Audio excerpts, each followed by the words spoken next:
Third floor, kanina ho, wala naman naging aberya sa kanilang initialization at katunayan subok din sila na mag-feed ng mga balot para matest kung gumagana ang mga BCM.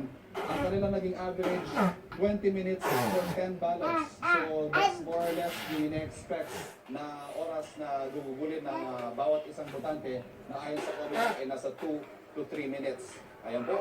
Ayan, nakikita na natin. Pakita po si Vice President Jenji Marbina ay nakasuot pa rin siya ng kanyang official campaign color, ang light blue. Ano? Yan. Si VP Bino ay na-over natin siya sa nakalipas na 3 buwan. Nakakit siya sa hagdan.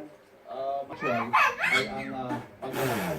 In fact, in certain days, nakaka 10,000 steps daw po siya based sa kanyang suot na pedometer. Bahagi talaga yan ng sa kanyang mga kampanya. Kung ano ang ginawa niya sa Makati, gagawin niya raw sa buong Pilipinas. Ano nga po ba ang Makati ngayon? VP Binay, kasama niya ang kanyang siyempre close security dahil sa pa rin po ang nakupong Makati, asusukan mo yung pagboto ni Vice President Binay. Ayan na, Vicky, si Grillo nasa Marikina, nasa presinto niya. Ayan na si Vice President Jenji Marbina. Ayan naman yung bumoto kanina. Ayan, first hour. Bumoto na itong tandem ni VP Binay at ni Senator Onasa.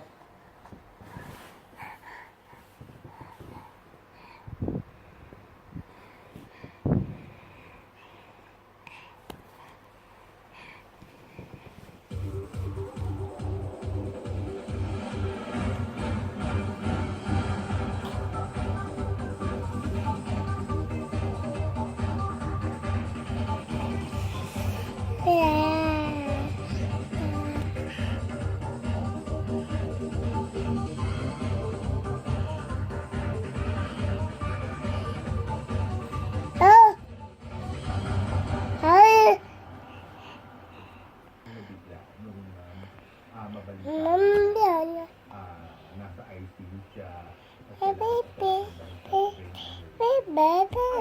Alam naman ang kasamahan at kasabayan ni Julio sa showbiz. Kung nalaman natin na nangyari yun sa kanya, doon mo makikita yung pagmamahal ng concerned artist. Karamihan hindi na natuloy. Hanggang 5 a.m. inaayos na hanggang palipat sa November. And there are people na talagang hindi tumigil sa pagtulong.